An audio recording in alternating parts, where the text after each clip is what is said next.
Tac. Christophe, peut-être tu enregistres de ton côté aussi? Ou quelqu'un d'autre? Non?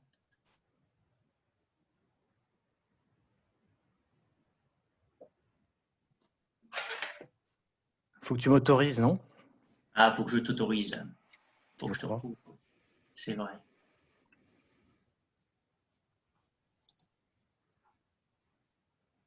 Permettre d'enregistrer. Ok, c'est parti. Allez, Christophe, go. c'est bon. Eh ben, on va commencer par partager mon écran.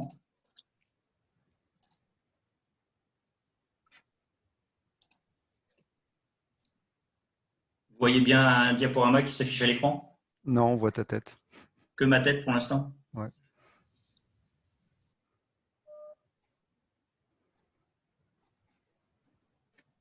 Tac. Voilà, c'est bon là. Alors, le sommaire de la soirée, après les règles de fonctionnement, donc voilà les points qu'on va aborder. Hein. Un point sur la licence, ça nous semblait être un point important parce que c'est des questions qui sont posées par les clubs. Et ensuite, les différents dispositifs qu'on va présenter. Donc, à chaque fois, un temps sur les dispositifs spécifiques qui sont liés à la situation sanitaire. Et puis, un temps avec les dispositifs plus traditionnels. Donc, ça, ce sera vrai pour le niveau national. Ce sera vrai également pour le niveau régional. On présentera de manière sommaire les dispositifs départementaux. Si les gens des comités départementaux peuvent compléter ou préciser à ce moment-là, ils sont les bienvenus. Et on a consacré un petit temps à la fin sur les dispositifs liés au financement de l'emploi sportif. Là aussi, ce sera assez sommaire, mais il y a des choses qui sont intéressantes à savoir. Je précise, et puis il y a un temps de questions diverses si vous le souhaitez. Je préciserai une chose, c'est que le PowerPoint il a été modifié plusieurs fois dans la journée parce qu'il y avait une rencontre aujourd'hui entre les représentants du mouvement sportif et nos dirigeants et le gouvernement. Donc, il y a eu quelques annonces de fait, il y a des infos qui sont sorties dans la journée. Donc, on a essayé d'être réactif par rapport à ça. Mais ces infos seront forcément évolutives sur les prochaines semaines. Voilà. Le point sur la licence. Alors, juste vous préciser où on est de la suspension des activités.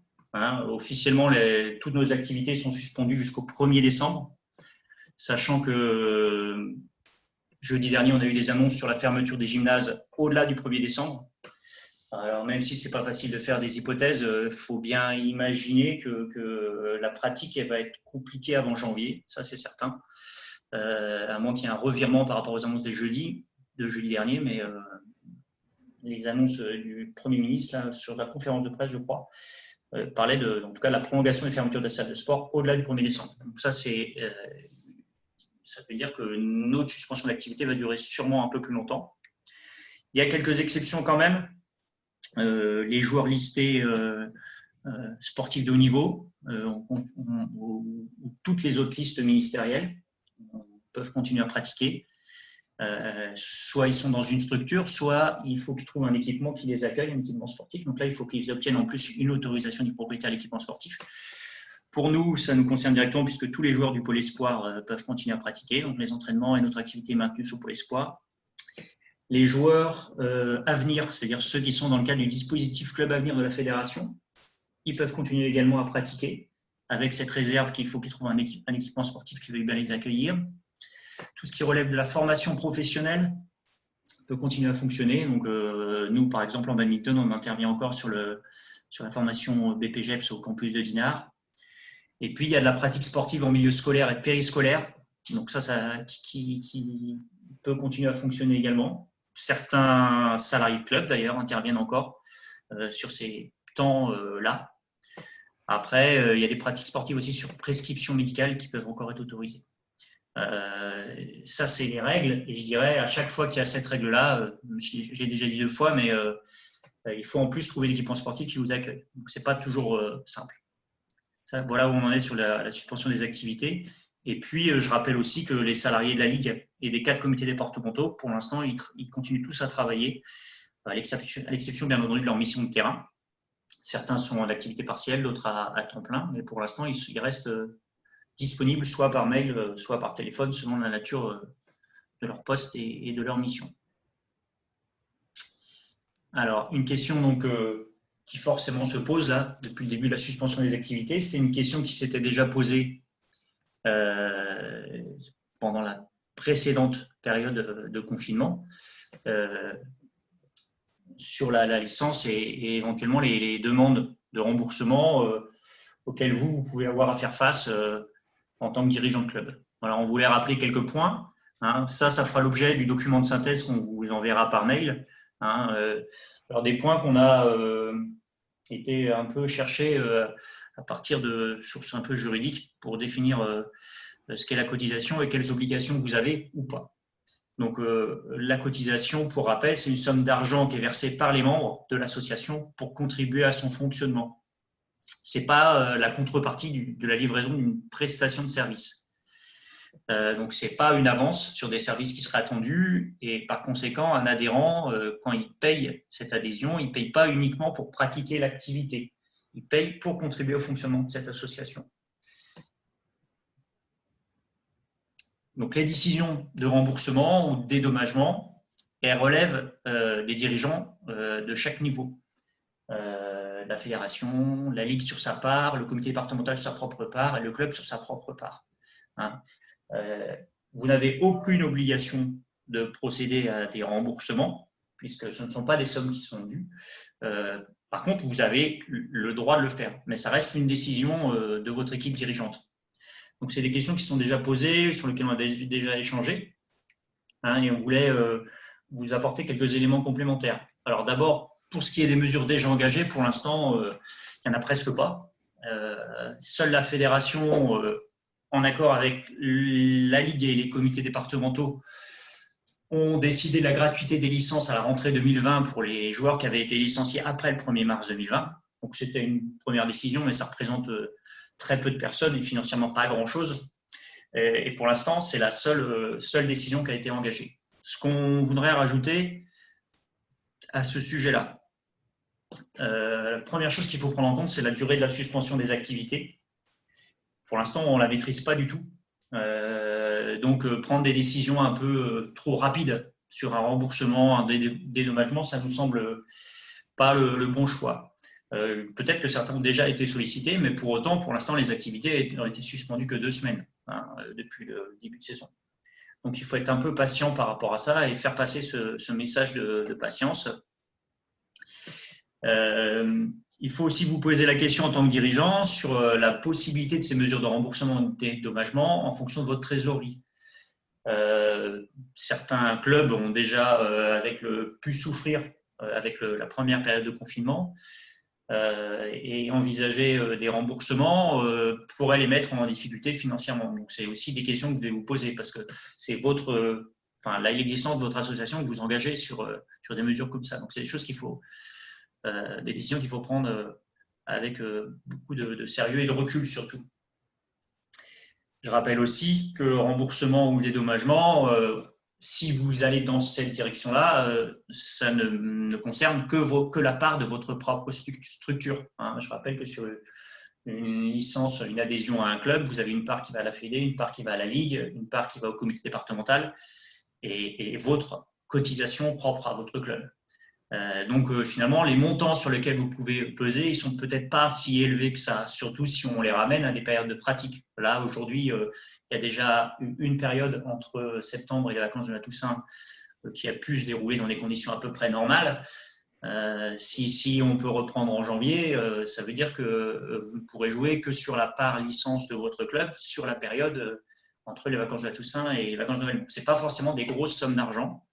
Alors, à la fois, pourriez vous dire que c'est facile à sortir, mais ce n'est pas forcément des grosses sommes d'argent non plus à recevoir pour les adhérents par rapport à ce qu'ils ont payé au départ. Ça peut permettre aussi un peu de dédramatiser la question.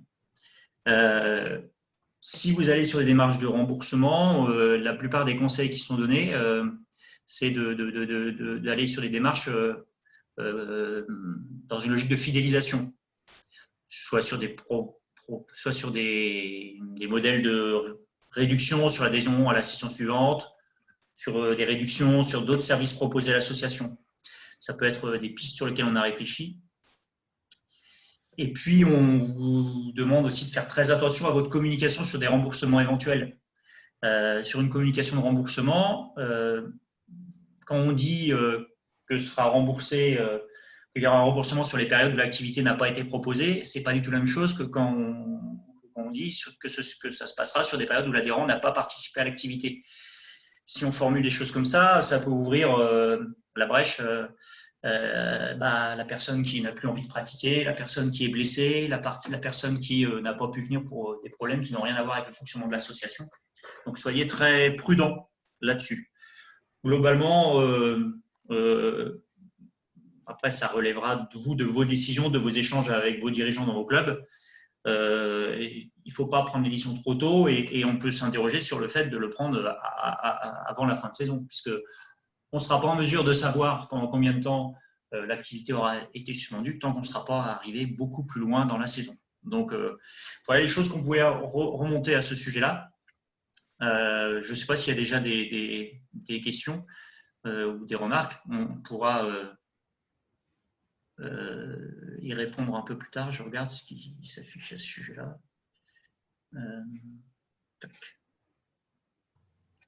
Ouais, Samuel, moi j'ai fait une demande justement sur le chat là, de discussion. Ouais, vas-y, pose ta question peut-être déjà. Et déjà pour savoir parmi les participants de ce soir là au niveau des clubs, si les gens avaient déjà été confrontés à ce type de demande après un mois d'inactivité là ou pas en fait.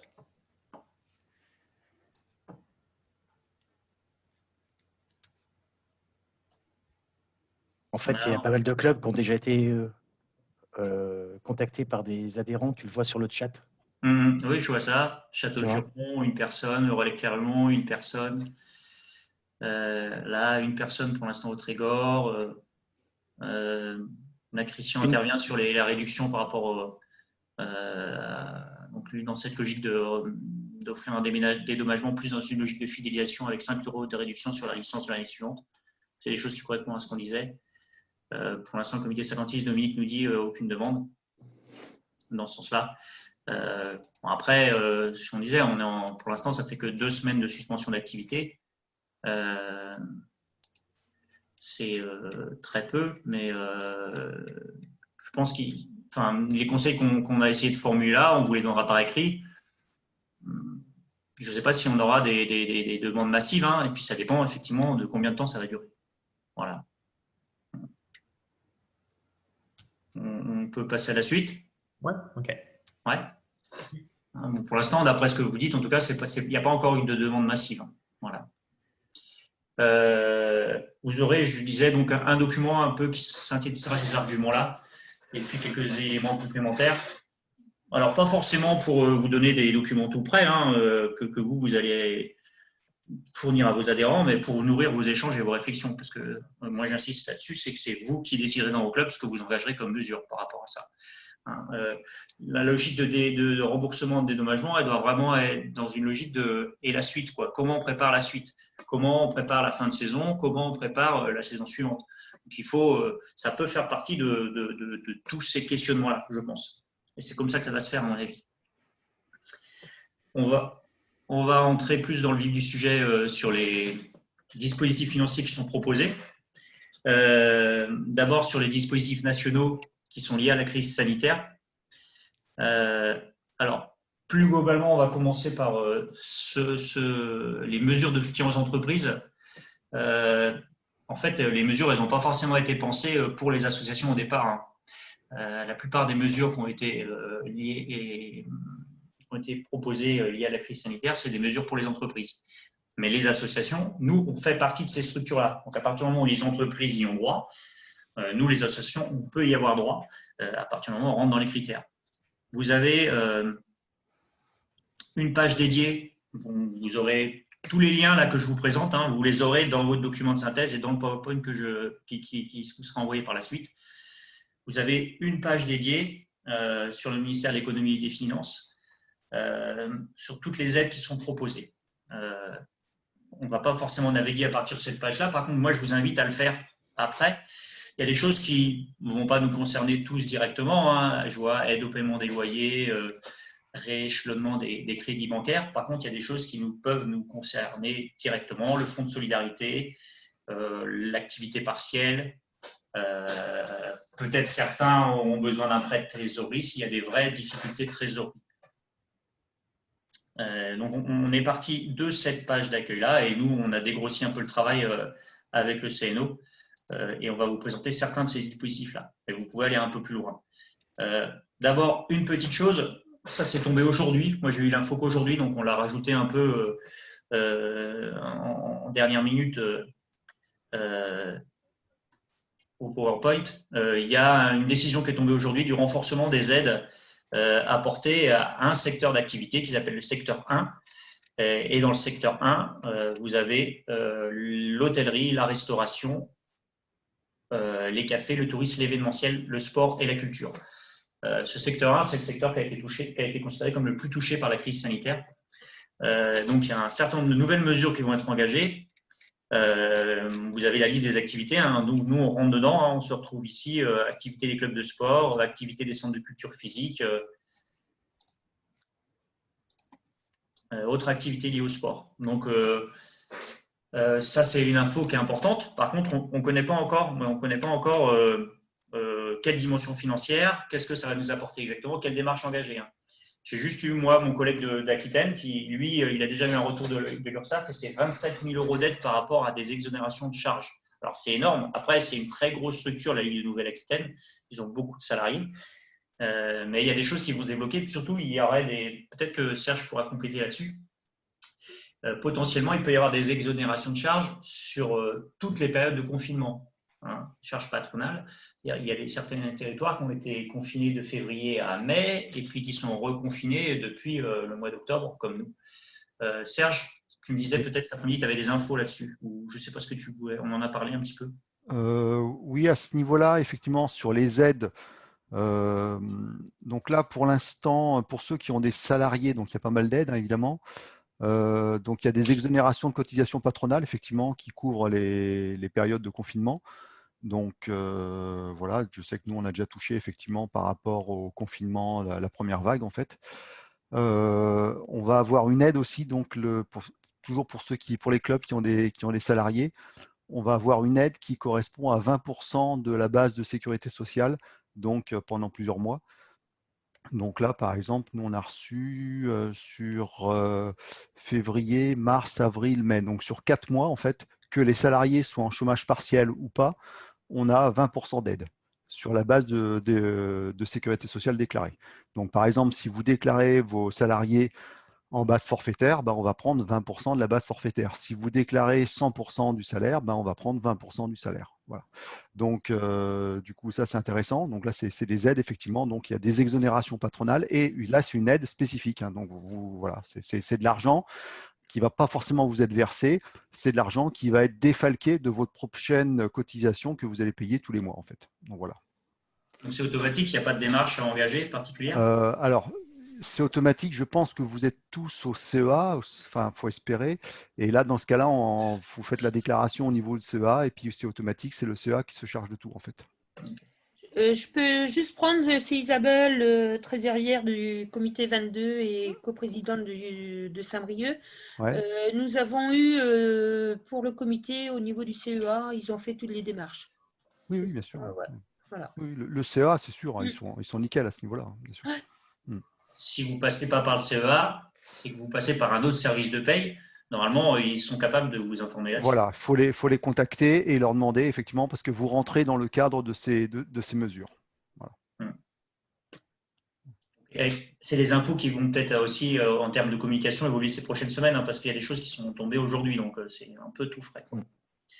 Mais d'ailleurs, je te coupe, ce serait peut-être un message à passer pour tous les clubs bretons et de France et de Navarre. C'est que passer par les CEA, c'est quand même d'une simplicité infantile, ça ne coûte rien. Tout est plus simple. Voilà. Parce que je pense qu'il y a encore des clubs, on va dire, qui font à l'ancienne, quoi. Après, c'est pas mal d'aller dans cette voie-là pour tout le monde, ce serait quand même beaucoup plus facile. Il y a certains clubs, c'est les services municipaux ou qui assurent ce service-là. Donc, effectivement, ils ont moins d'intérêt peut-être à aller vers ces dispositifs-là. Donc là, on a fait une petite présentation générale avec ce focus là sur les exonérations de charges parce que c'est tombé aujourd'hui. Le dispositif principal, liées à la crise sanitaire, bien sûr, ces dispositifs d'activité partielle. Ça concerne tous les clubs employeurs, que vous soyez employeur d'un salarié à temps plein ou d'un salarié 1h30 par semaine. Vous pouvez en bénéficier. Et on vous invite d'ailleurs, si votre salarié ne travaille plus, à faire les demandes. Alors, juste avant de laisser la main à Serge à ce sujet-là, il y a quand même eu au mois d'avril, l'info a été diffusée tout début avril, là, au début du premier confinement, la Fédé a organisé un webinaire consacré entièrement à l'activité partielle. Hein. Cette vidéo, ce webinaire, il est encore consultable en ligne. Vous avez plein de questions-réponses, enfin une présentation générale, et puis ensuite plein de questions-réponses de gens qui ont utilisé ces dispositifs-là. Donc, le lien, il vous sera à nouveau à disposition. Il ne faut pas hésiter à aller voir si vous n'avez encore jamais manipulé l'activité partielle pour savoir comment ça fonctionnera, même si nous, là, on va vous proposer quelques éléments par l'intermédiaire de Serge, à qui je vais laisser la parole pour la suite. Alors, donc, oui, alors sur l'activité partielle, donc, alors je vois pas trop l'écran. Tu vois pas ce que je présente là? Ah si, non, parce qu'il faut que j'agrandisse mon écran, pardon, c'est de ma faute. Donc là, ici, effectivement, donc faut faire la demande sur la directe. Hein, donc, peut-être parmi vous, il y en a qui l'ont déjà fait, hein, je suppose, hein, puis il y en a d'autres qui l'ont pas encore fait. Donc là, vous cliquez là-dessus, hein, c'est assez facile à trouver. Sinon, si vous ne savez pas, ben, vous cherchez activité partielle, on va vous rediriger. Et donc, du coup, vous arrivez ici à cet espace-là. Et donc, si vous ne l'avez jamais fait, donc vous créez votre espace. Donc, vous répondez, alors par contre, tout saute là. Alors, donc, vous créez votre établissement. Donc, sur effectivement, donc, le site de la Direct, hein, là où il y a marqué créer mon espace. Et puis, vous répondez aux différentes questions voilà. Donc là, je vous ai mis, par exemple, à un moment, vous allez remplir votre fiche d'établissement. Donc, il y a des choses qu'il faut savoir. En bas, ici, vous voyez le code NAF. C'est nous, notre code NAF pour les clubs de sport, c'est le code 9312Z. Donc, ça vous évitera de le chercher si jamais vous le faites. Alors, nous, en Ille-et-Vilaine, on dépend effectivement de l'UID Ille-et-Vilaine. La délégation régionale pour l'ASP, c'est la Bretagne. Donc là, donc, du coup, ça, c'est automatique. Et par contre, il y a un truc que j'ai galéré à trouver. C'est tout en bas, vous voyez, code IDCC. C'est le numéro de code de la convention collective du sport. Donc là, 2511. Alors, il y a un petit truc là-dessus. Vous voyez, il y a des petits astérix rouges un petit peu partout. Si ce n'est pas rempli, ça bug. C'est-à-dire qu'en fait, ça bloque la demande, ça bloque tout. Et donc, du coup, il faut bien vérifier que partout où il y a un astérix, c'est rempli, en fait. Et donc, parfois, alors, surtout en ce moment, parce qu'il y a beaucoup de demandes, le pire, c'était effectivement la première vague en mars, où effectivement, donc, on a galéré des semaines et des semaines, effectivement, pour avoir des codes, etc. Donc, une fois que vous avez créé votre établissement, que vous avez renseigné votre RIB, votre adresse mail, etc., vous recevez un courrier qui vous donne un courrier mail, hein, un mail qui vous donne un code. Et avec ce code, vous pouvez faire vos demandes. D'accord ? Et donc, quand vous allez, si tu peux me remettre la page, Sam ? Là, je suis pas à la page suivante. Ouais, vas-y, ouais. Voilà, quand vous arrivez ici, voilà, sur cette page-là, vous avez plusieurs choses. Donc, vous avez demande d'autorisation préalable. Vous commencez par faire ça. Donc là, vos demandes d'autorisation préalable. Et ça, c'est celle si vous en avez déjà fait. Si vous n'en avez jamais fait, vous créez une nouvelle demande, par exemple. Et donc, du coup, ici, parfois, ça bloque et donc ça tourne. C'est tout simplement parce que vous avez mal rempli les fameux astérix dont j'ai parlé tout à l'heure. Donc, du coup, il faut revenir sur votre déclaration d'établissement. Il faut bien faire gaffe que vous avez bien mis les bons codes. D'accord ? Sinon, ça bug et ça plante. Ensuite, donc, si on va, vas-y, continue, avance. Donc, une fois que vous créez votre demande, donc, voilà, alors, effectivement, ça concerne les salariés en activité temps plein, mais ça concerne aussi, comme le disait Sam tout à l'heure, les salariés qui sont donc à temps très partiel. Hein. Et évidemment, ça nous concerne, nous, en tant qu'effectivement donc entreprise ou association du sport. Alors, vas-y, avance la diapo. Alors, une fois que vous avez fait votre demande, d'accord, préalable. Ensuite, donc, je vous ai dit, vous allez recevoir un mail qui va vous dire, qui va vous donner votre code, et ce code, en fait, valide le fait qu'on approuve votre demande.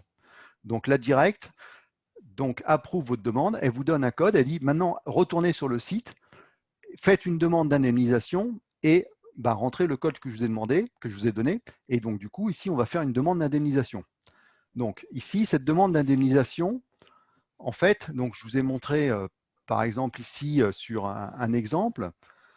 Alors, la demande, vous remplissez pour chaque salarié que vous voulez mettre en demande.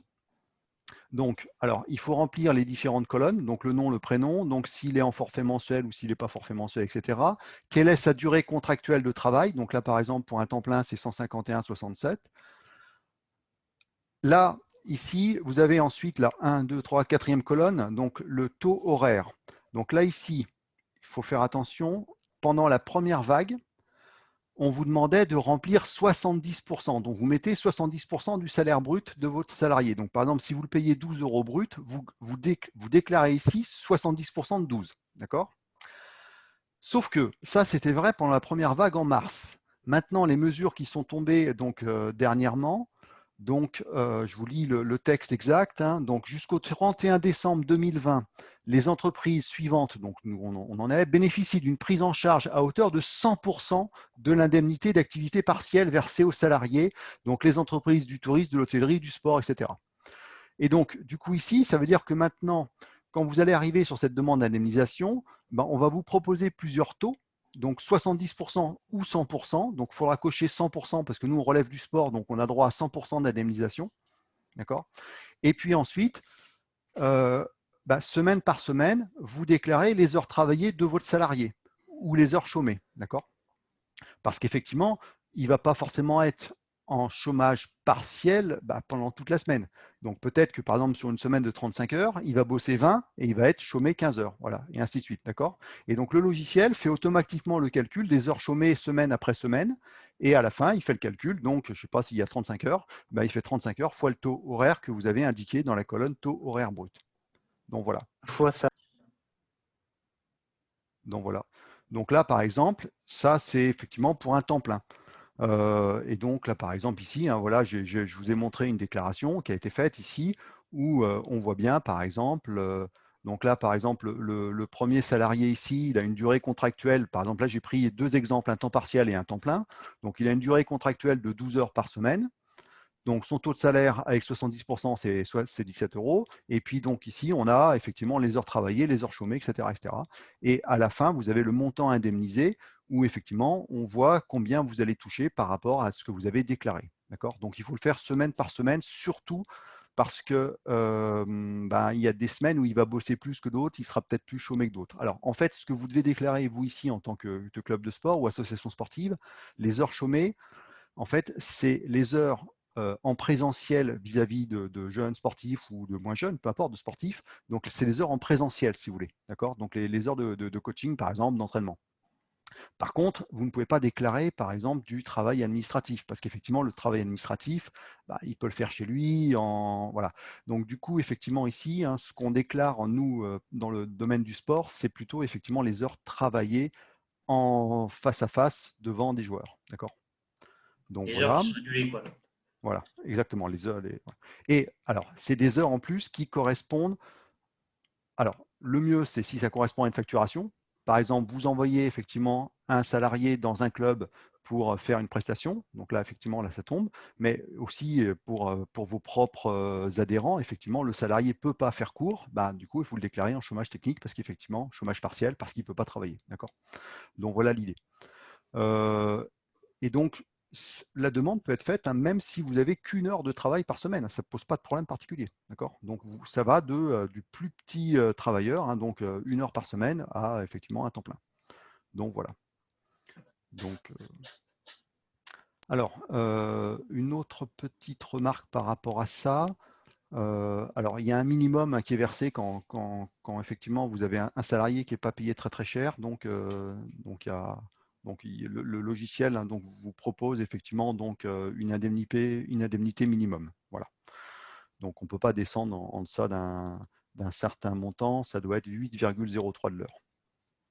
Alors, Voilà, donc là, logiquement, donc, pour cette seconde vague, on devrait pouvoir déclarer 100% du brut en indemnité partielle.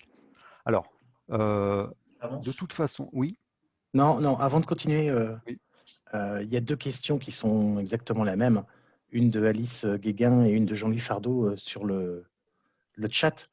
À l'AIE, on nous a refusé l'activité partielle cette fois-ci. Motif, en effet, les ressources spécifiques dont peuvent bénéficier les associations, subventions, mais également cotisations, me conduisent à vous rappeler le principe selon lequel le recours à l'activité partielle ne saurait conduire à ce que les charges de personnel soient financées 2 fois, une première fois par des subventions, une seconde fois par l'activité partielle. Donc ça, on l'a entendu plusieurs fois. Juste avant qu'on réponde, Jean-Louis, tu peux peut-être mettre ton micro et juste nous dire qui t'a refusé. Alors, c'est un mail. Ouais, vous m'entendez?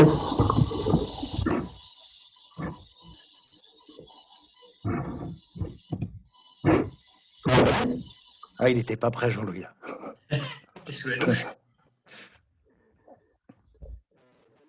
De l'ASP, alors nous on est l'Union, donc c'est passé par un autre organisme, une autre section de l'Union. C'est un mail qu'on a reçu de l'asp-public.fr. D'accord, ok. Avec un contact julieherry@direct.gouv.fr. D'accord, ouais. On a un numéro de dossier, donc c'est très bien passé, ça a très bien fonctionné en mars, avril, mai, juin. Ouais. Et le mail est tombé aujourd'hui. La Ouais. demande a été faite il y a une dizaine de jours, il est tombé aujourd'hui avec ce motif-là. Donc là, ils t'ont refusé pour la deuxième vague, en fait. La première vague, ça avait été accepté. Ouais. Ah ouais, tiens, c'est étonnant. Ouais. Et là, c'est clairement écrit, je suis conduite à invalider votre demande partielle, avec le copier-coller que je vous ai fait dans le... Ah ouais. Bon, bah ok. Bon. Moi, ce qui m'épate, c'est comment ils Ouais. peuvent savoir qu'une subvention donnée par une commune sert à financer ton emploi ou pas. Tu vois, il y a un problème là-dessus. Il précise aussi les cotisations. Il demande un justificatif. Il demande un courrier par rapport aux aides qu'on peut avoir. Qui demande? L'ASP, là. Ils nous ont demandé un courrier pour savoir si on avait des subventions et les subventions par rapport au poste. Voilà. D'accord. Donc là, en fait, d'après ce que je comprends, mais c'est qu'effectivement, vous avez des subventions qui sont peut-être intéressantes, et c'est peut-être là-dessus en fait, donc que ça achoppe en fait. C'est le côté subvention en fait. C'est pas tant le côté cotisation à mon avis. Non, c'est plutôt les subventions. Oui. Ouais. Ouais, quand on a préparé l'intervention, justement, on s'était posé la question par rapport à ça. Et en fait, si vous êtes amené à déclarer l'activité partielle par rapport à vos salariés, il faut effectivement interagir avec vos financeurs, notamment ceux qui financent de l'emploi. Par contre, si dans vos subventions, elles ne sont pas fléchées spécifiquement sur l'emploi, il n'y a pas de raison ou de motif à refuser l'activité partielle. Alors après, je ne sais pas quel moyen vous avez d'interagir avec l'ASP. Est-ce qu'il y a moyen d'envoyer un mail? Alors, certains clubs qui bénéficient d'emplois aidés, effectivement, ils ne peuvent pas en même temps déclarer l'activité partielle et toucher l'aide pour financer l'emploi. Parce que là, ce serait financé 2 fois. Mais si vos subventions ne financent pas que de l'emploi, il y a peut-être moyen quand même de réexaminer votre demande. Enfin, je pense. Je ne sais pas. Ouais, il faudrait voir, il faudrait les contacter parce que ça paraît étonnant quand même, cette histoire. Mais c'est des subventions par rapport à l'emploi, hein. C'est pas par rapport au C'est Ouais, par rapport au poste. D'accord. Oui. Mais si c'est des autres subventions, pour moi, elles ne sont pas forcément que pour du financement de l'emploi. Donc, elles ne doivent pas entrer dans la ligne de compte. Après, bon. Peut-être qu'il faut qu'on en reparle avec Jean-Louis, mais après, on ne va pas régler les problèmes individuellement. Mais... Oui, on pourra voir avec Jean-Louis. Non, par contre, ce qu'on peut se dire, c'est qu'ils vont creuser un petit peu plus que lors de la première vague, ça c'est sûr. Oui. Voilà, demander un peu plus de justificatifs.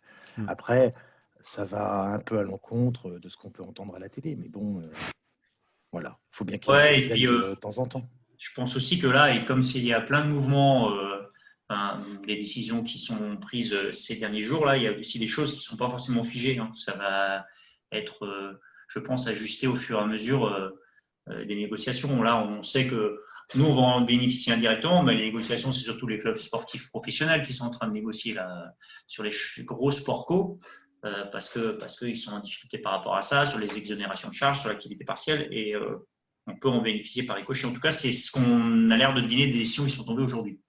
Même s'il peut y avoir des temps, effectivement, avec des directions régionales qui vont être un peu plus vigilantes et pour lesquelles il va peut-être falloir faire un aller-retour pour comprendre un peu ce qu'il en est précisément. Alors, sinon, je vois une autre question, je réponds à Alice. Alice nous demande si effectivement on peut déclarer mois par mois. Effectivement, tu peux aussi déclarer sur le mois, hein, il n'y a pas de souci, Alice.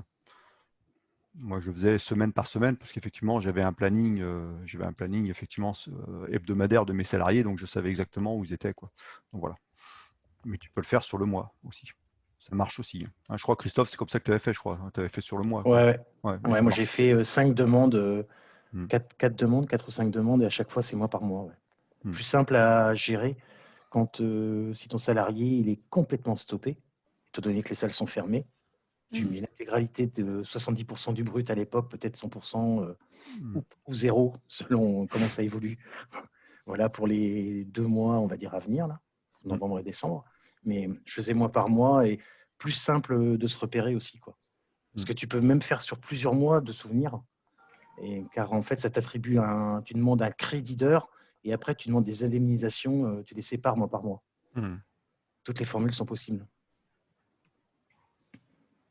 Je vois là, sur X heures autorisées dans la demande préalable, on peut donc demander Y heures d'indemnisation en fonction des reprises possibles. Vous pouvez expliquer ouais, c'est ça. Cette petite phrase, c'est ce que je viens de dire. Tu demandes 50 heures, en fait, à un moment donné, pour ton mois de X. Et sur ce mois, d'un seul coup, l'État rouvre les salles. D'accord ? Et au fait, au lieu d'en avoir 50, tu vas demander une indemnisation sur 40. Oui, voilà, c'est ça. Oui. Voilà. Je vais être franc, je me suis planté dès le début sur ce sujet-là avec notre entraîneur. J'ai demandé beaucoup trop. Voilà, je me suis lâché. Et après, j'étais un petit peu paumé. J'ai appelé un petit numéro qui va bien et on m'a dit non, mais il ne faut pas s'affoler. Vous mettez le bon nombre d'heures à la fin, il n'y aura pas de souci. Voilà. Ce qui fait foi, c'est la demande qui est à l'écran. Hein. C'est celle-là qui fait foi. Voilà. Tout à fait. Ouais. Tandis que la demande préalable de tout à l'heure, l'étape précédente, tu demandes un volume global horaire. Ça. Ouais. Et après, tu ajustes en fonction de ce qui s'est passé réellement. Quoi. Et si l'employé a travaillé un peu plus que prévu, c'est pas très grave à partir du moment où on déclare le volume horaire travaillé à la fin. Voilà, et surtout tu déclares le nombre d'heures chômées qui correspond réellement à ce qu'il a fait. Quoi. Okay. Par contre, c'est intéressant quand même la demande, parce qu'il y a Christian qui écrit peut freiner la demande d'indemnisation de temps partiel. C'est dommage parce que c'est quand même une sorte de subvention quand même. Hein. Donc du coup, d'autant plus que non seulement effectivement il y a une partie plus ou moins grosse, 70 ou 100% du salaire qui est payé, mais il faut bien voir que sur la partie indemnité chômage partiel, il y a très peu de charges sociales dessus. Donc, du coup, effectivement, il y a très peu de cotisations patronales dessus. Et puis, du coup, ça vous coûte moins cher finalement. On peut continuer à avancer ? Ouais. Ok.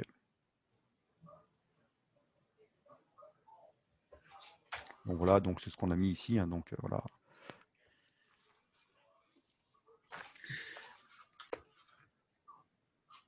C'est bon là ? Il n'y a rien à rajouter par rapport à… Non, c'était juste pour dire si effectivement votre salarié est totalement en chômage partiel, quand vous allez faire votre déclaration de feuille de paye sur le CEA, effectivement, il faut quand même indiquer une rémunération brute quand même.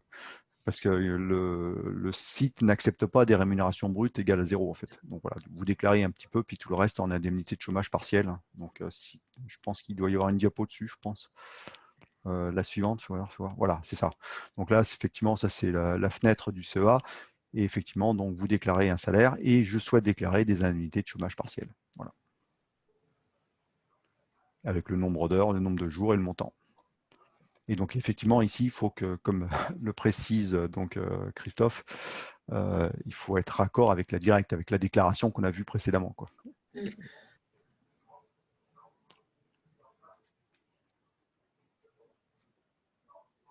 Et rien ne vous empêche effectivement de rémunérer votre salarié effectivement pour avoir une sorte de maintien de salaire, si vous voulez. C'est votre choix. Hein. Rien ne vous empêche, rien ne Ouais. vous oblige.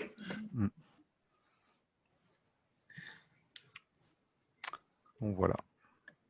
On va passer à le dispositif suivant. Donc, il y a d'autres questions. C'est mieux si c'est vous qui regardez s'il y a des questions sur le chat. Oui, ouais, je regarde les questions au fur et à mesure. Ouais.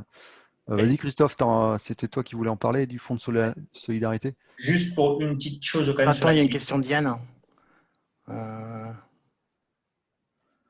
Ouais, je crois que c'est trop tard. À mon avis, c'est trop tard de faire une demande maintenant pour le premier confinement.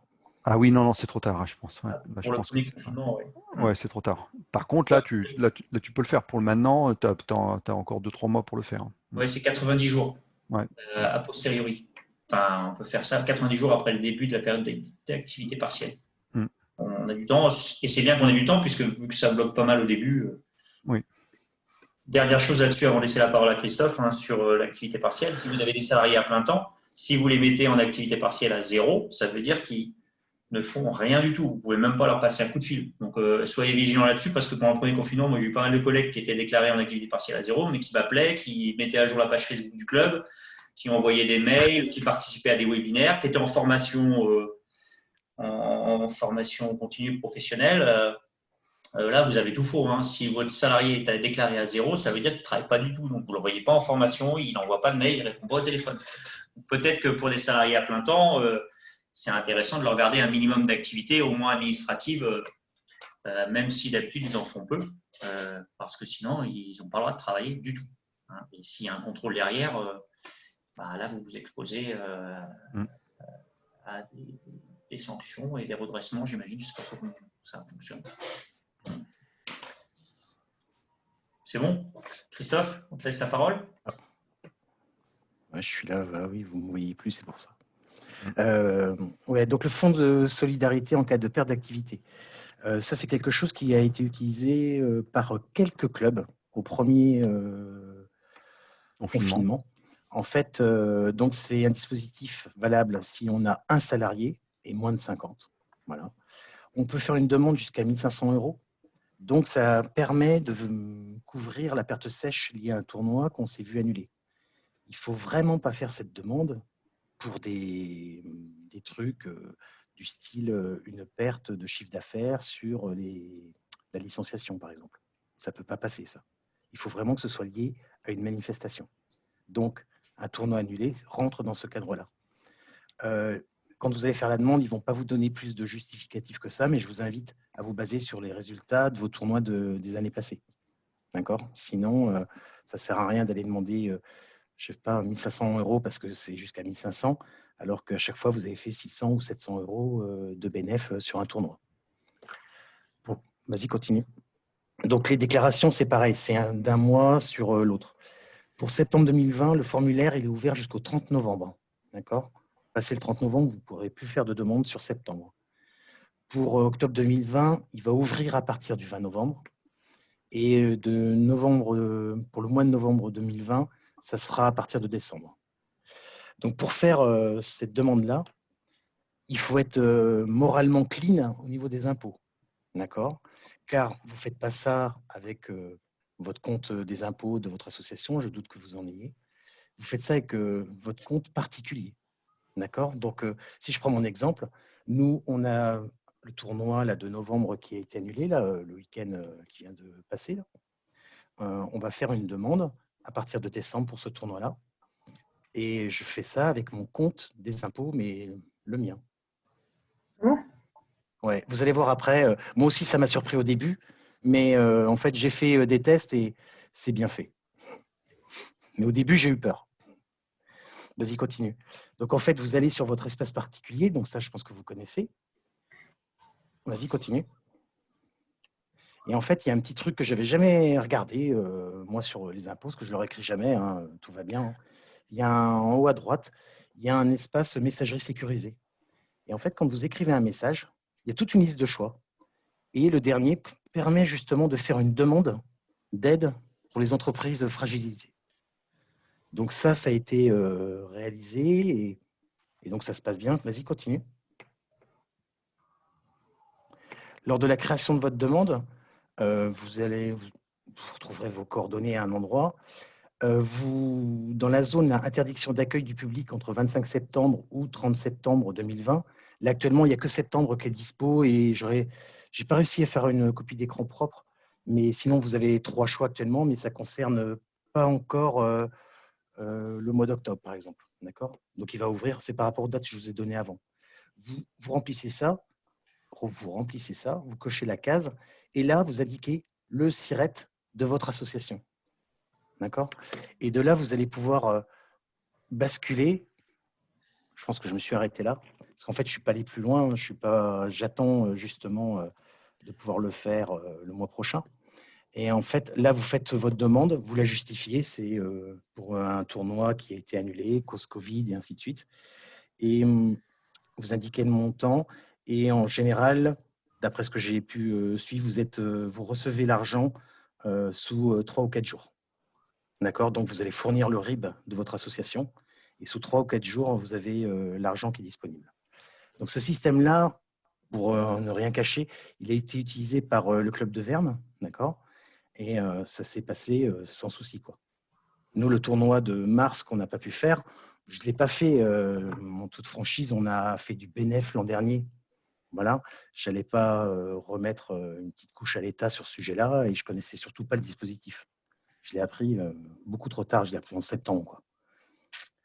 Donc voilà, mais par contre, vraiment à retenir, si vous utilisez ce truc-là, il faut bien que ce soit pour une manifestation qui n'a pas pu avoir lieu, quoi. D'accord? Pour bien marquer le coup. Donc je crois que des tournois annulés là en Bretagne, il y en a beaucoup. Donc ça vaut peut-être le coup quand même de passer dans ce dispositif. Mais toujours pareil, c'est lié à la présence d'un salarié dans l'association. Voilà pour moi. Je ne sais pas si vous avez des questions. Pas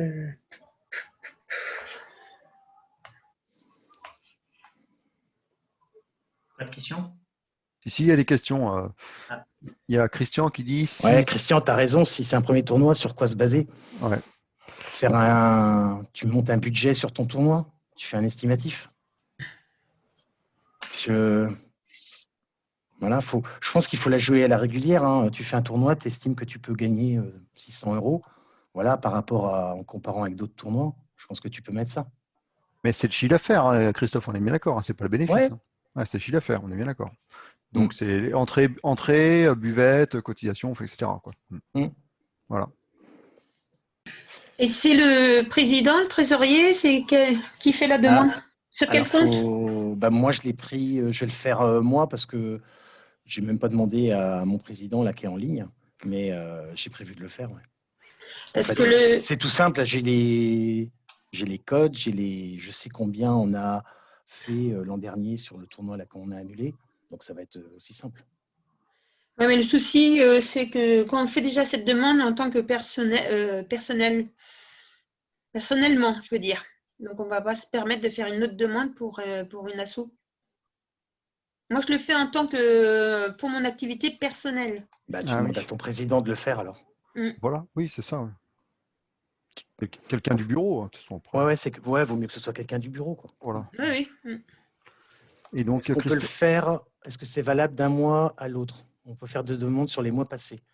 Ça, c'est ce que j'expliquais au tout début dans un slide. Si tu le remontres, reviens en arrière. Actuellement, tu peux faire sur… tu as septembre qui est encore ouvert, je crois. Voilà, tu as septembre 2020, tu peux le faire. Tu as jusqu'au 30 novembre pour faire la demande. Je pense que ça répond à ta question, Cathy. Et même une manifestation extra-sportive, troc et puce.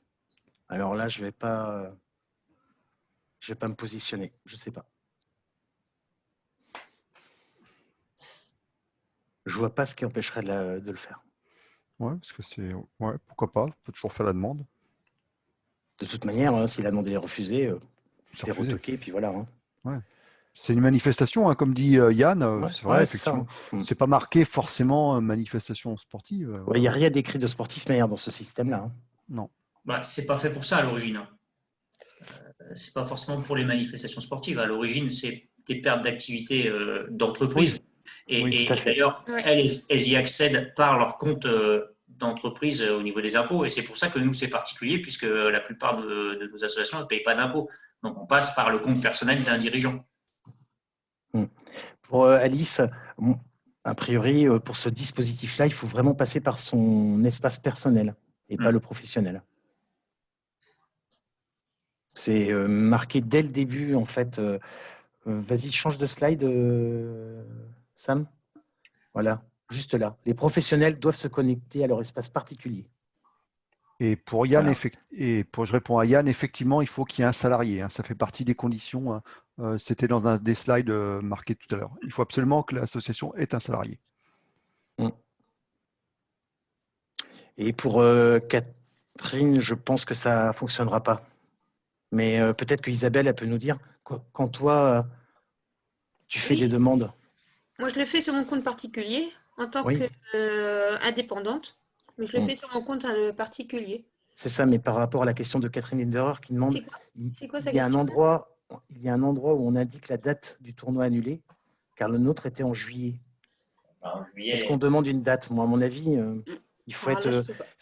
Quand on fait une demande sur septembre, c'est pour une manifestation de septembre et ainsi de suite. Hein.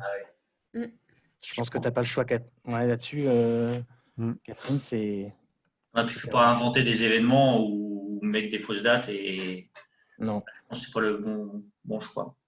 Non, je crois qu'il faut faire quand même gaffe. Il ne faut pas partir dans n'importe quoi non plus. Il faut vraiment que c'était des tournois qui sont programmés, voir s'ils ont été autorisés, tout ça, que vous avez des traces, que ces tournois étaient prévus et programmés, il n'y a pas de souci. Si là, vous déclarez en septembre un tournoi qui a eu lieu en juillet, qui aurait dû avoir lieu en juillet, normalement, ça ne fonctionne pas.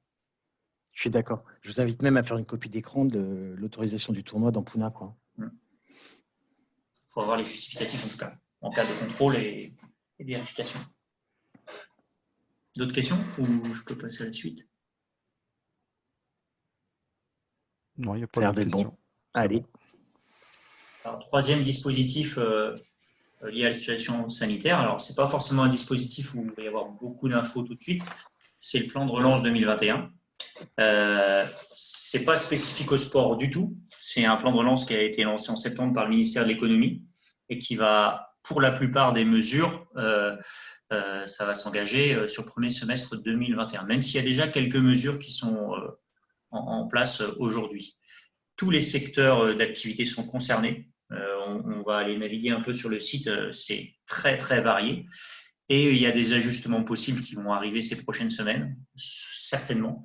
Et on parle déjà du plan de relance 2022. Moi, j'ai eu des infos aujourd'hui sur la partie 2022, donc il va y avoir de la suite. Là, ça rentre vraiment dans ce que je disais en introduction, à savoir qu'on n'a pas forcément l'habitude d'aller sur ces dossiers-là. Pour autant, le fait qu'on soit dans le milieu associatif, ça nous intègre dans le milieu de l'entreprise et on peut y avoir accès alors qu'on n'a pas l'habitude de le solliciter. Et c'est dommage de s'en priver parce qu'on sait très bien que d'autres structures beaucoup plus grosses, que ce soit l'entreprise ou même d'autres structures associatives beaucoup plus grosses, je pense aux grosses fédérations, elles vont aller sur ces dispositifs-là. Alors, on va aller très rapidement naviguer sur ce site-là, sur la présentation du plan de relance. Vous avez ici, j'espère que vous arrivez à suivre ce que je montre, vous pouvez vous présenter en tant que particulier, en tant qu'entreprise, en tant que collectivité locale, en tant qu'administration. Nous, ce qui va nous s'intéresser dans le milieu du sport, c'est surtout les aides destinées aux entreprises et aux collectivités locales. Alors, les collectivités locales, je vous invite à aller faire un tour quand même parce qu'il peut y avoir des choses qui sont liées au sport qui ne vont pas vous concerner vous directement en tant que président d'association, mais qui pourraient concerner votre municipalité qui serait amenée par exemple à faire des travaux de rénovation de son équipement sportif. Il y a un dispositif spécifique là sur 2021, donc ce serait une bonne info à faire passer à votre collectivité s'il n'est pas au courant. Si on va sur la rubrique entreprise, là où il y a des choses sur les associations, voilà, la deuxième action, c'est l'accompagnement des associations sportives locales. Vous avez au-dessus agroéquipement, les employeurs, l'embauche des jeunes, l'industrie du futur. Il y a pour l'entreprise un nombre d'actions qui est très important. Hein. Je vais sur une page au hasard. Sur les haies bocagères, sur l'édition vidéo, sur les structures d'hébergement, sur les bâtiments publics. Donc, les aides sont extrêmement variées et nous concernent bien entendu pas du tout, pas toutes en tout cas.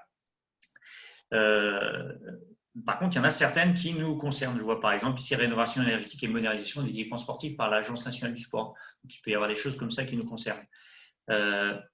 En gros, là, pour l'instant, de ce qui a été annoncé pour le sport, on a l'accompagnement des associations sportives que je vous montrais tout à l'heure.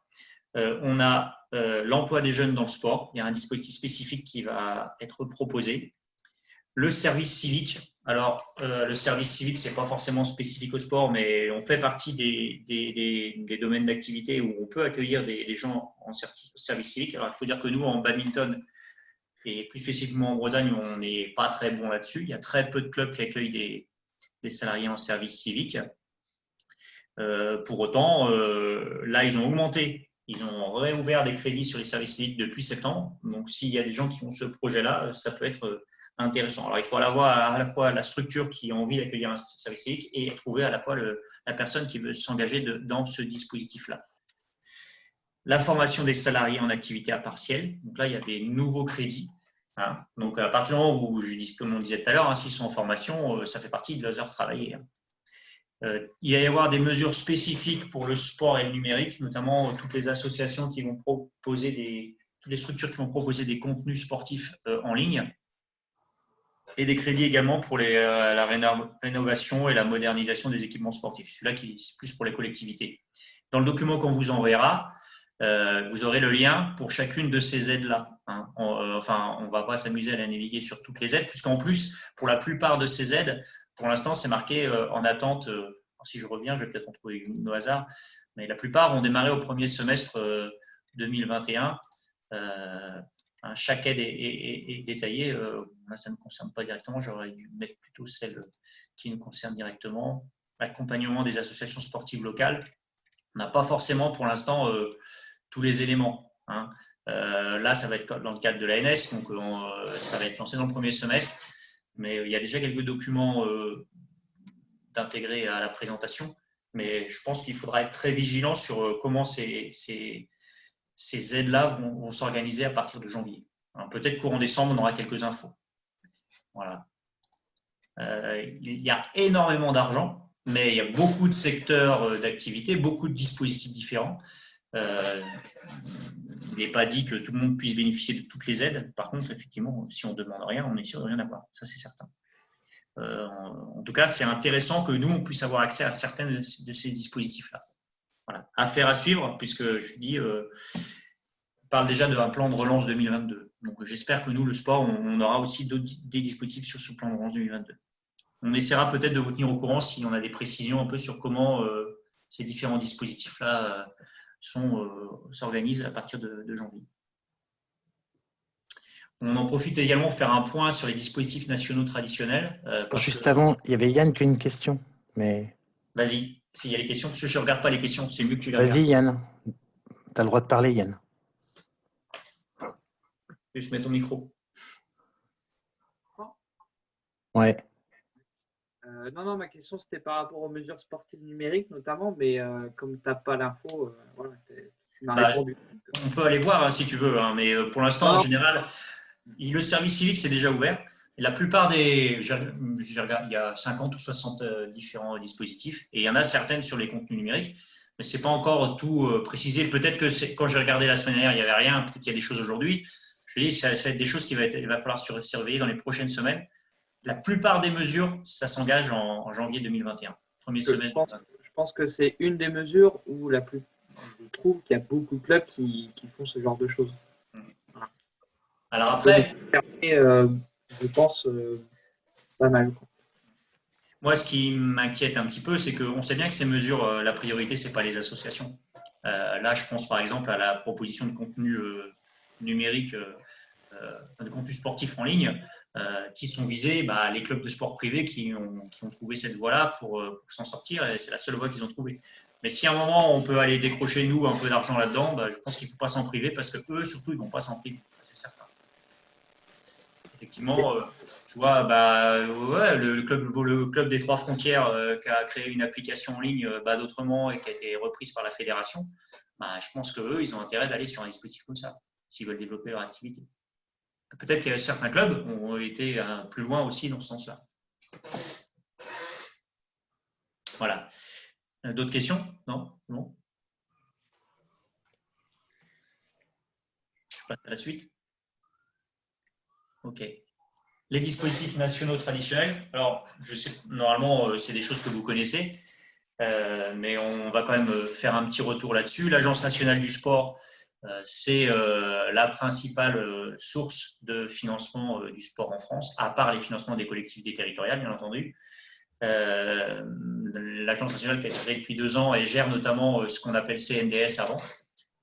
Donc, je rappelle, le CNDS, hein, c'est un fonds national pour le développement du sport qui est financé par des prélèvements sur la Française des Jeux, sur le PMU, sur les paris sportifs. Donc, là, il y a des crédits qui tombent dedans tous les ans et qui ne peuvent être utilisables que pour le sport. Donc, c'est des crédits dont on ne peut pas être privé. Mais par contre, ils sont quand même, ça correspond quand même à des fléchages du gouvernement et de l'État. Je vous donne des chiffres sur 2020. L'ancien CNDS, ce qui a été géré par l'ANS l'année dernière, 60 millions d'euros pour les projets sportifs territoriaux instruits au niveau régional. Donc là, notamment, tout ce qui était lié à l'emploi, l'apprentissage, les disciplines qui n'étaient pas encore remontées au niveau national sur l'ANS, et puis des cas spécifiques sur l'outre-mer ou la lutte sur les violences sexuelles. Et dans le même temps, 63 millions sur les projets sportifs fédéraux. Donc, en plus, nous, il peut y avoir une confusion de termes, puisqu'en badminton, en Bretagne, on parle de projet sportif territorial. Et dans le langage de l'ANS, ça correspondrait au projet sportif fédéraux. Donc, ça, c'est toutes les fédérations qui ont maintenant la main sur l'examen des demandes de leur discipline. Hein. Donc, pour 2020, sur les 63 millions, il y avait 1 million pour le badminton en France. Alors, 1 million, c'est pour les ligues, les comités départementaux, les clubs. La fédération, il est hors de ce 1 million-là. La Bretagne, c'était 68 766 € l'année dernière, 15 dossiers retenus. Au niveau des clubs, le montant minimal, c'est 1 500 €. Donc, il y a plusieurs clubs qui ont 1 500, mais il y a un club, le montant maximal pour un club l'année dernière, c'était 5 450 €. Donc, ça peut représenter quand même pas mal d'argent. Je vais détailler un peu ce que ça peut représenter en termes de travail administratif et puis des petites spécificités. Donc, au niveau timing, c'est le premier semestre 2021. Hein, la période, ça change un peu tous les ans, mais en gros, c'est souvent lancé entre mars-avril avec un retour des dossiers soit avril, soit mai. Ça dépend quand est-ce que la période est ouverte. Des points importants pour votre dossier.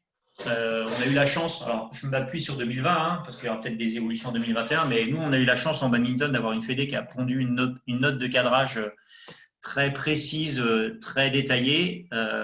C'est dommage que parmi certains clubs qui ont déposé ces dossiers, je pense qu'ils l'ont à peine lu et ça c'est une difficulté parce qu'on avait une note de cadrage qui était très complète.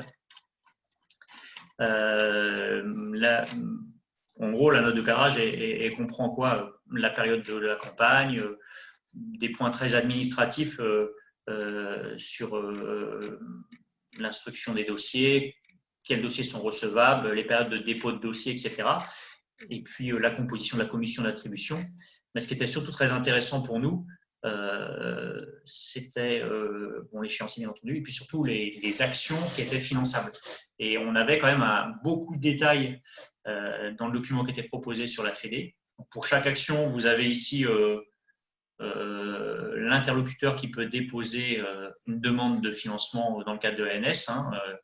Donc là, sur l'action A1.1, on est sur une demande portée par un club ou un comité départemental. Donc là, on est sur une action ciblant les passerelles entre la pratique du badminton scolaire et celle en club. Cette note de cadrage, elle était complétée par un tutoriel. Et dans le tutoriel, il y avait des exemples d'actions. Si je reprends sur le A1.1, donc là, je suis passé au tutoriel de la Fédé. C'est un peu plus précis. Je remonte au A1.1. Donc, on avait cycle régulier d'animation dans les écoles en zone prioritaire. Création d'une section sportive dans un établissement scolaire. C'est des exemples d'actions qui pouvaient être prises en charge dans le cadre de cette demande, avec cette demande de subvention-là. La demande de subvention, elle passe forcément par le compte asso. Hein. Donc ça, c'est un outil qu'il faut apprendre à maîtriser. Quand on l'a fait une fois, après, c'est un peu plus facile. Donc, toute la demande se fait en ligne maintenant. Voilà. Ce qui est important, quelques points clés dans votre démarche de subvention ANS. Mettre à jour, c'est la première chose que vous devez faire chaque année, les données de votre association. Il faut y intégrer votre compte rendu d'activité, le budget prévisionnel de l'association, enfin, les PV d'AG, et des choses comme ça, votre attestation d'affiliation, des choses comme ça. Il faut y déposer les comptes rendus des actions financées de l'année précédente. Si vous avez dû toucher une subvention de l'ANS en 2020, pour pouvoir demander quelque chose en 2021, il faudra avoir déposé les comptes rendus, comment vous avez utilisé vos subventions 2020. Si vous n'avez rien obtenu en 2020, vous n'avez pas besoin de passer par cette étape-là. Chaque association ne fait qu'une seule demande de subvention dans le cadre de l'ANS. Par contre, dans chaque demande de subvention, vous pouvez déposer plusieurs projets, plusieurs actions. Donc, au niveau des clubs, en 2020, c'était 3. Les comités départementaux, c'était 4 et les ligues, c'était 6. Voilà. Mais ça évoluera peut-être en 2020. Hein. Moi, je vous donne en 2021, je vous donne les éléments en 2020, mais je pense qu'on devrait être sur les mêmes modèles. Hein. Donc, ça veut dire que vous ouvrez un dossier de demande de subvention et dans cette demande, après, vous ouvrez de 1 à 3 projets si vous êtes dirigeant de club. Très important, parce que ça fait partie des critères d'irrecevabilité de vos dossiers. Très important d'utiliser, de repréciser dans l'intitulé de votre action le code de l'action qui est intégré dans la note de cadrage. Je reviens là-dessus. Hein. Si vous faites, là je suis dans le cadrage, ouais, si vous faites un cycle scolaire, l'intitulé de votre action, ça va être cycle scolaire sur 6 semaines avec voilà, et vous mettez entre parenthèses dans l'intitulé action, code A1. Voilà. Et ça, c'est vrai pour n'importe quel type d'action. Vous avez un 3, un 4, etc. Ça, c'est important parce que certains clubs ou comités ont oublié de préciser cet intitulé-là, d'intégrer dans l'intitulé le code de l'action. Les principaux critères d'irrecevabilité, c'est lié au budget prévisionnel de votre action. Là, on a beaucoup de clubs qui ont vu leur dossier, clubs ou comités, leur dossier refusé à cause de problématiques de ce type-là. C'est des règles qui, en plus, sont applicables à la plupart des autres subventions publiques, dont une qu'on présentera tout à l'heure. D'abord, le budget prévisionnel de chaque action doit être équilibré. Vous identifiez toutes les charges, hein, et puis ensuite, vous travaillez sur comment vous allez financer cette action-là. La subvention ANS que vous demandez, qui fait partie du financement, elle ne peut pas représenter plus de 50% du budget. Si vous avez une action qui au total coûte 5 000 €, vous ne pouvez pas demander plus de 2 500 €. Et j'aurais même tendance à dire qu'il faut demander moins. C'est-à-dire que c'est souvent largement en dessous des 50%. Vous pouvez au plus demander 50%, mais souvent c'est plutôt du 25 ou 30% du budget qui correspond à la subvention ANS. Donc, ça veut dire que vous pouvez mobiliser d'autres financeurs si vous êtes sur une action ANS qui est liée à votre école, votre EFB, votre école française de badminton. Dans les autres financeurs, il peut y avoir une subvention de fonctionnement de la mairie. Si vous avez des stages, il peut peut-être y avoir, c'est vrai dans certains départements, une subvention de conseil départemental. Et vous devez intégrer dans le financement de l'action, bien sûr, des ressources propres. C'est-à-dire qu'à un moment, les cotisations, elles servent à financer ces projets-là. Donc, il faut intégrer ces ressources propres également. Ces règles-là, elles sont essentielles sur votre demande ANS. Si elles ne sont pas respectées, le dossier ne sera même pas étudié, votre dossier n'est pas recevable. Hein. Si votre budget n'est pas équilibré, si la demande de subvention représente plus de 50% de votre budget, si vous n'engagez pas de ressources propres, la demande ne sera même pas étudiée et elle sera refusée d'office. Et c'est des règles qui sont applicables à d'autres subventions publiques, donc c'est important de les rappeler là. La subvention minimale par association sur 2020, c'était 1 500 €, toutes actions cumulées. Donc ça veut dire au moins 3 000 € de budget. Là, on pouvait demander 700 € sur la première action, 1 200 sur la deuxième, 2 000 sur la troisième, mais le montant minimal, c'est 1 500. Voilà, donc il faut quand même demander un peu plus de 1 500 parce que si vous êtes juste à la limite 1 500 et que y a une partie de votre action qui n'est pas reconnue ou une action qui n'est pas retenue, vous n'aurez rien du tout. Voilà. Il faut envisager de demander au moins 2 000 €. Ça veut dire qu'il faut porter des projets d'au moins 4 000 €. Voilà. Et je rappelle aussi, c'était très vrai, c'est vrai cette année, c'était vrai cette année, ce sera vrai l'année prochaine, que vous pouvez avoir un accompagnement par la Ligue. Hein, il y a un référent ANS par discipline, par région. Pour la Bretagne, c'était moi. Et je sais que certains comités départementaux, ils ont accompagné les clubs qui les ont sollicités également sur la construction de leur dossier. Hein. Par contre, si on me sollicite une fois que le dossier est déposé, moi, je peux peux pas intervenir en direct sur le compte asso, quoi. Par contre, si vous avez des questions en amont, vous pouvez les poser aussi bien à moi que votre interlocuteur au niveau de votre comité. Il ne faut pas hésiter de ce côté-là, parce qu'une fois que le dossier est déposé, nous, on peut plus rien faire. Et c'est vrai que nous, on ne consulte pas les dossiers, on n'a pas accès aux dossiers sans vous, quoi. On n'a pas un accès qui nous permet de voir ce que vous complétez au fur et à mesure. Voilà, donc c'est à vous de nous poser des questions ou de nous solliciter si vous avez des problématiques ou des difficultés, voire certaines structures l'année dernière qui m'ont envoyé leur dossier avant de le valider, et j'ai fait une relecture et je leur ai fait des retours, quoi. Ouais, je pense que c'est super important. Une question de Christian. Ça va quand même être compliqué de faire des demandes pour 2021 en justifiant l'utilisation des subventions de cette année. Ça, c'est clair que ça va être une vraie difficulté, mais je pense que la difficulté elle va être autant pour nous, dans la construction de dossiers, que pour ceux qui vont les examiner. Jusqu'ici, jusqu'ici, là, en tout cas, au niveau des collectivités et des financeurs publics, on l'a vu dans le cadre de la contractualisation du conseil régional, on l'a vu dans le cadre du dialogue de gestion de la fédération, on l'a vu aussi sur l'examen des dossiers ANS de l'année dernière, parce que c'est déjà le cas sur certains dossiers ANS. Hein. Ils ont les suspensions d'activités ou les activités qui n'ont pas été menées en lien avec la crise sanitaire, ça n'a pas pénalisé pour l'instant les subventions. Alors par contre, effectivement, si nous aujourd'hui, je pense que sur les actions financées sur 2020, elles peuvent courir jusqu'au 31 mars 2021.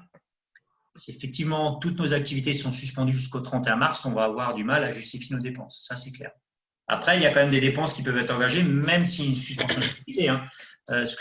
J'imagine, par exemple, si vous êtes sur votre école de jeunes, votre commande de volant que vous allez devoir honorer elle fait partie de vos dépenses engagées, même si l'activité n'a pas eu lieu. Il y avait d'autres questions, Christophe, si je te fais confiance pour lire les questions. Non. On continue, il est 21h56. Il reste 6 slides. Ouais. C'est juste pour un petit timing, quoi. Ce serait bien qu'on finisse vers 22h30. Ouais, après, ce n'est pas les slides les plus longs. C'est ce que je me dis. Ouais. Parce qu'on ne rentrera pas autant dans les détails que ce qu'on a fait depuis le début. Le deuxième subvention de niveau national auquel on peut prétendre, c'est le Fonds de développement de la vie associative. Alors, ce n'est pas une subvention qui est spécifique au sport. C'est pour tout le mouvement associatif. D'ailleurs, le sport, il n'est pas forcément toujours très présent. Et nous, au badminton, on y est très peu présent. Donc, et je pense que faute d'infos ou faute d'oser déposer les dossiers. Et pourtant, il y a des clubs qui en ont bénéficié. Christian posait des questions. Je sais qu'il en a bénéficié en 2019. Moi, pour mon club, j'en ai bénéficié en 2020. Il y a 2 périodes principales de demande de subvention. Donc, vous devez être très vigilant sur les dates des appels à projets. Mais en général, au niveau de la Ligue et du comité départemental, on a diffusé les dates vers les clubs. Il y a 2 volets. Le fonctionnement et les projets innovants des associations. Alors ça, c'est intéressant parce qu'il y a très peu de subventions publiques à part celles des collectivités territoriales, vos mairies, qui sont liées à des subventions de fonctionnement. Et là encore, c'est encore possible sur du fonctionnement. Et le deuxième volet, c'est la formation des bénévoles des associations. Il faut savoir que le FDVA, il existe depuis assez longtemps, mais il est en partie alimenté par les fonds qui étaient dans la réserve parlementaire à une époque, donc qui étaient attribués par les députés, etc. Donc il y a à la fois, c'est un niveau national et en même temps, il y a un échelon local, donc il y a qui formule un avis. Alors je ne connais pas exactement les procédures en interne, mais c'est important de le noter. Il y a aussi un élément, c'est que quand vous en avez bénéficié une année, vous n'êtes pas prioritaire l'année suivante. Ça ne veut pas dire que vous ne pouvez pas bénéficier 2 années à suivre, mais il y a moins de chances que ce soit le cas.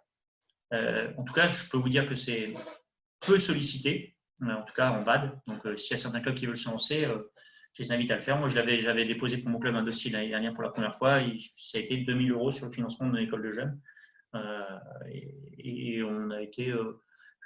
moi, j'ai eu le détail. Je suis le club de Kervignac. Je crois que Vincent est en ligne. Ils ont dû avoir 1 000 € aussi. Enfin, il y a quelques clubs qui ont bénéficié. Donc, c'est quand même important. Et puis, je veux dire, c'est pas parce que vous touchez de l'ANS que vous ne pouvez pas toucher du FDVA ou vice-versa. Ce n'est pas des subventions qui sont exclusives et qui vous empêcheraient de toucher une autre subvention. Donc, ça peut valoir le coup de déposer un dossier. Voilà. Une question de Yann. Est-ce que ça peut être intéressant pour un comité quand il y a un programme de formation pour les dirigeants ou animateurs techniciens? Peut-être. C'est assez ouvert. Alors, j'ai pas moi, pour l'instant, c'est 2021, hein, donc j'ai pas si tu veux, la note de cadrage, la demande de subvention et comment ça va être, mais un programme engagé par un comité. Alors, il faudra peut-être vérifier. Je vérifierai ça à l'occasion, mais je ne crois pas. Il me semble que les comités ne sont pas exclus du dispositif. Donc, pour moi, ils peuvent rentrer dedans. Je vérifierai. Et Vincent, il confirme, c'était 1 000 €. Non, on y a le droit en tant que comité. Hein. Ouais, c'est ce qui me semblait. Oui, si, on y a le droit. Et Vincent a confirmé 1 000 €. Voilà. Et Christian pourra intervenir, mais je sais qu'il a obtenu des sous en 2019. Enfin, des sous, une subvention.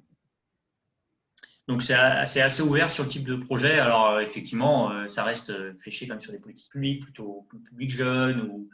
Je parle sur le fonctionnement et projets innovants des associations. Voilà, votre école de jeunes, ça peut rentrer en milieu rural, notamment si vous êtes sur un territoire type Alain Vivienne, contrat de ruralité ou sur les autres territoires ZRR. C'est des choses. Il y a des choses, des financements à aller chercher. Sur la formation des bénévoles, là, moi, j'ai moins d'expérience, je n'ai pas suivi le dossier. Vas-y, Christophe. Pour conclure sur ce point, je pense que les clubs peuvent venir vers toi pour avoir des infos quand même. Après, je te dis, pour l'instant, faut attendre un peu là. Il faut attendre, ça va sortir en décembre ou janvier, je pense. L'année dernière, la partie fonctionnement projet innovant des associations, la demande était déposée pour le 20 février, je crois, ou 19 février. Ça veut dire que la note, elle a dû tomber en décembre. On a souvent 2 mois à peu près. Okay. Voilà. Et est-ce que ce fonds-là, il va être abondé, modifié en lien avec la crise sanitaire? Peut-être, hein, ça, mais je ne le sais pas pour l'instant. En tout cas, c'est bien de se tenir au courant de ça. Hein. Et ça vous permettrait peut-être d'être vigilant quand le mail vous sera diffusé par la Ligue ou par votre comité départemental. Ce qui est un peu dommage, c'est qu'il y a plein de trucs que tu ne sais pas en fait. Voilà. Donc, c'est pour ça qu'on fait ça ce soir. Que moi, je ne sais pas. Oui. Et sinon, je prends mon carnet de chèques et puis je vous fais les chèques tout de suite, tu vois. C'était ça. Hein. Ah oui, rien que ça. Ouais. D'accord. Allez, on continue. Alors, on va aller assez rapidement. Je rappelle que dans la notice que vous recevrez à l'issue, vous aurez le lien pour consulter vraiment en détail chacun des dispositifs.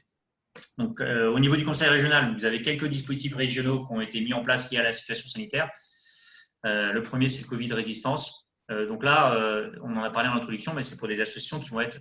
Alors, c'est pour des entreprises, et ça peut être des associations qui sont en grande difficulté de trésorerie. Donc, ça peut être le cas. Je ne sais pas si c'est le cas de certains d'entre nous ce soir. En tout cas, si c'est le cas, il y a cette possibilité-là de prêt à taux zéro. Hein. Voilà. On va aller voir sur le site, parce que toutes les subventions du conseil régional se présentent de la même façon. On ne va peut-être pas toutes les regarder, mais vous avez à chaque fois une fiche qui présente la subvention, voilà, qui peut en bénéficier, les structures éligibles. Donc là, vous voyez les associations marchandes, mais aussi les associations non marchandes avec certains critères. Donc là, c'est lié à l'emploi, avec les conditions d'éligibilité, les modalités, hein, et puis les contacts et la procédure. Le conseil régional, c'est que des procédures en ligne. Donc, il va falloir aller naviguer sur les formulaires. Le deuxième type d'aide, alors peut-être que certains peuvent rentrer là-dessus, c'est très spécifique. S'il y a des projets qui sont portés par des jeunes de 18 à 29 ans et qui sont adossés à des campagnes de financement participatif, là, il peut y avoir un financement du conseil régional pour abonder ce financement participatif. La subvention peut être versée directement aux jeunes, mais peut être versée aussi aux associations qui porteraient les projets pour ces jeunes. Donc, ce n'est pas réservé individuellement. Ça, je l'ai vérifié.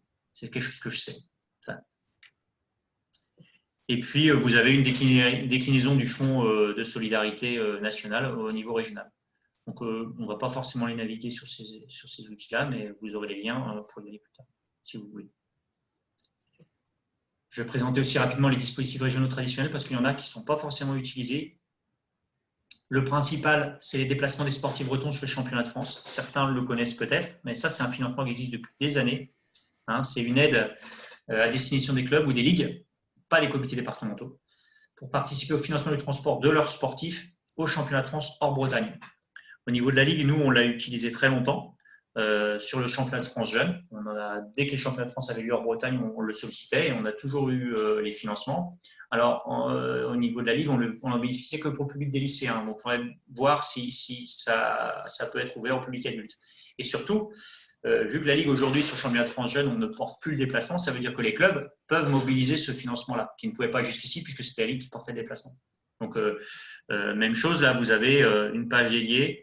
Je vais juste sur celle-là, avec à chaque fois la présentation, les bénéficiaires, et les modalités de dépôt de la demande, dépôt en ligne. Donc là, peut-être aller chercher l'info si vous pourriez en bénéficier, par exemple, sur les autres championnats de France. Je pense au championnat de France Parabad, championnat de France vétéran, etc. Nous, la Ligue, on ne le portait pas, puisque ce n'est pas nous qui organisons ce déplacement-là, mais il y a peut-être des possibilités d'aller chercher ça. Voilà. Organisation de manifestations sportives de niveau national ou international. Donc, les clubs ou comités ou ligues qui organiseraient des événements de cette dimension-là peuvent bénéficier d'aide. Alors, elles peuvent être soit financières, soit matérielles ou en outil de communication. Je sais que certains clubs en ont déjà bénéficié. Le club de Quimperlé en a bénéficié à une époque pour son tournoi national. Je ne sais pas si Fred pourrait intervenir sur Saint-Jacques. Est-ce qu'il l'avait demandé pour leur circuit élite et comment Non, on n'avait pas fait cette demande. Mais pourtant, elle existe et certains clubs en ont bénéficié. Je sais que Quimperlé, il la demandait tous les ans. Comité 22 avait fait pour le France 2013. Ouais. Et sur des tournois privés de niveau national, alors je ne pense pas que tous les tournois qui vont accueillir du N en Bretagne pourront en bénéficier, mais les tournois qui seront au moins de niveau élite, il y a peut-être moyen d'aller solliciter quelque chose. Voilà. La contrepartie, c'est des engagements de communication de l'organisateur par rapport au conseil régional. Ouais. Sur les banderoles, sur la communication, sur les plaquettes, etc. Alors par contre, je n'ai pas d'idée sur les montants que ça peut représenter. C'est dommage parce que Jackie devait être présent ce soir, mais c'est un petit problème de connexion Internet. Et lui, je sais qu'il en a bénéficié à une époque. Voilà. Vous avez également des financements liés à l'accès au sport de niveau. Nous, au niveau de la Ligue, on est assez bien placé parce qu'on en bénéficie pour le pôle espoir. Si on va sur cette rubrique-là, vous avez parmi les bénéficiaires, donc il y a une aide individuelle pour les joueurs qui sont listés relève. Donc ceux-là, ils font la démarche directement. Normalement, moi, je n'ai pas eu de retour de sportifs pour lequel la démarche n'a pas abouti. Tous ceux qui sont listés, normalement, ils ont toujours ce financement. Depuis des années, ça fait très très longtemps que c'est instauré. Donc si vous avez des sportifs concernés, c'est les anciens sportifs espoirs, les listes relève, là. N'hésitez pas à leur passer l'info. Et si vous ne savez pas qui est sur la liste, vous tapez jeunesse et sport, liste nationale du ministère et vous avez l'outil de recherche, c'est très facile à chercher et on cherche par discipline et par région. Les centres de médecine du sport, ça ne nous concerne pas directement. Nous, on en bénéficie sur les structures d'accès au niveau pour notre pôle espoir, mais il y a aussi des clubs bretons qui peuvent bénéficier de certains labels. Voilà. Alors pour l'instant, il n'y a pas de club de badminton, mais certains clubs de badminton, en fonction de leur niveau, pourraient peut-être solliciter ces labels-là. À voir. Voilà, j'avance un peu plus vite, là, comme Christophe me l'a demandé. Les dispositifs départementaux. Il faut bien savoir que chaque département fixe ses propres types d'aide qu'il va proposer aux sportifs de son territoire. Dans les domaines de compétences qui sont les leurs, ils ont tous des compétences sportives, mais ils ne vont pas forcément financer les mêmes choses. Alors, j'ai fait une petite présentation vite fait, là, département par département. Donc, par exemple, les Côtes d'Armor, ils financent du sport scolaire, ils financent les athlètes de haut niveau, ils financent les déplacements des clubs nationaux, ils ont un soutien aux comités départementaux et ils financent le sport et le handicap. Et vous trouverez ça pour chaque département. J'ai renvoyé un lien vers les subventions. Et sur chaque sur chaque page du département, vous avez une présentation en détail des subventions concernées. Donc, il y a peut-être aussi là des choses qui ne sont pas forcément exceptionnelles, mais dont vous n'aviez pas forcément l'info et qui pourraient peut-être vous intéresser ou pour lesquelles que vous pourriez mobiliser. Si on va sur le Finistère, on retrouve le soutien des comités départementaux. Par contre, on retrouve un soutien des centres labellisés d'entraînement. Je sais que le comité MAPNEF en bénéficie pour son centre départemental d'entraînement. Il y a aussi un déplacement des sportifs sur les championnats nationaux en Bretagne. Donc, est-ce que ça peut se cumuler à l'aide du conseil régional? Il y a des aides sur la formation des bénévoles qui existent dans le Finistère au niveau du conseil départemental. Les stages de perfectionnement, il y a des aides également. Les aides sur les jeunes espoirs sportifs, le sport scolaire, des manifestations sportives importantes. Et là, vous retrouverez dans le document qu'on vous enverra le même lien avec cette page avec toutes les aides qui sont présentées. Pour ceux qui sont en Ille-et-Vilaine, on retrouve une action de soutien des comités départementaux, les manifestations sportives de haut niveau, l'emploi sportif dans les clubs amateurs de haut niveau, même si c'est moins vrai qu'à une époque. À une époque, il y a eu beaucoup d'argent du conseil départemental sur le financement de l'emploi. Les clubs sportifs amateurs de haut niveau sur les premiers niveaux. Et puis, le 35, c'est le seul département où il y a eu un fonds spécifique Covid. Alors, voilà. Donc, pareil, vous retrouverez les liens. Et le Morbihan, il y a des appels à projets pour les associations sportives. Il y a un financement des équipements sportifs et il y a des manifestations sportives. Alors, si certains représentants de comité veulent intervenir sur ce sujet-là, ils ont peut-être des choses à faire passer, soit sur des subventions qui n'existent plus ou n'existent pas, ou sur des choses qui ne fonctionnent pas très bien, ou au contraire, des choses positives, je ne sais pas. On peut leur laisser la parole, mais… Dans le 22, on a une aide aussi au niveau des emplois. Pour le 56, il y a une aide pour le centre départemental. Une aide à un financement et ensuite, au niveau du comité, il y a pas mal d'aides sur tout ce qui est jeunes, formation, à un moment donné équipement. Voilà, on a bénéficié de tapis. Voilà, donc ils nous soutiennent pas mal. Et est-ce que des clubs peuvent solliciter certaines subventions sur le Morbihan? Non. Tu ne sais pas? Sur les manifestations sportives peut-être? Ils priorisent les comités, quoi. Ils ont arrêté de subventionner les clubs.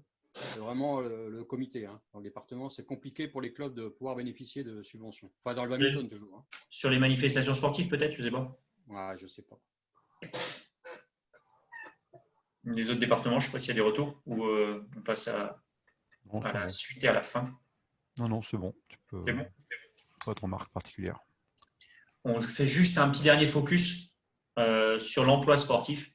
Alors, ça concernerait notamment des clubs qui vont vers des créations de postes à plein temps ou qui transformeraient des postes à temps partiel en postes à temps plein. Là, il y a des dispositifs très spécifiques. Donc on n'a pas parlé forcément beaucoup. Il y a des outils, en tout cas, pour travailler là-dessus. Sur certains clubs se posent la question. Des outils qui sont très, très pratiques. Des outils sur le financement de l'emploi sportif en lien avec votre projet associatif. Hein. L'outil du centre de ressources dispositif local accompagnement sport, là, ça a été mis en place avec le comité national olympique et sportif. Là, il y a un outil en ligne là, qui vous présente tous les financements spécifiques à l'emploi, tous les financements qui sont liés au développement de vos activités sportives et l'évolution de votre modèle économique au regard de l'association d'emploi. Le site d'ailleurs du centre de ressources, là, centre de ressources dispositif local accompagnement sport, il fourmille de plein d'outils en lien avec l'emploi. Vous pouvez, par exemple, un des outils très simples de calcul du coût de votre emploi. Vous avez un poste, vous voulez créer un poste à plein temps, vous voulez le payer X euros par mois en net, combien ça va vous coûter à l'année, enfin des choses qui sont très utiles quand vous commencez à travailler sur la création de votre poste. Là, c'est un site que vous devez absolument consulter et là, il vous ouvre la porte sur les différents financements qui peuvent exister. Et les financements, par exemple, dont on n'a pas du tout parlé ce soir, je pense que les emplois aidés liés au profil des candidats, c'est des choses dont on n'a pas parlé. On va insister sur quand même deux financements qui sont liés à l'emploi. C'est l'ANS Emploi. Tout à l'heure, dans les 59 millions qui étaient gérés en 2020 par les DR, il y a notamment cet emploi-là, ces subventions liées à l'emploi. Ça reste géré par la direction régionale, pas géré par les fédérations. Il y a un avis fédéral quand même sur l'emploi. Souvent, c'est émis par les ligues, mais ça pourrait peut-être évoluer l'année prochaine. Principalement pour des créations de postes, mais certaines années, ça peut être des consolidations de postes. Et il faut voir si justement sur 2021, il n'y aura pas du nouveau là-dessus. En 2020, les subventions à NS Emploi, c'était 24 000 € sur 2 ans. C'était 12 000 € par an. Voilà, sachant qu'on sait déjà, on a eu l'info aujourd'hui, qu'il y a des crédits complémentaires Covid sur cette ANS Emploi en 2021 et 2022.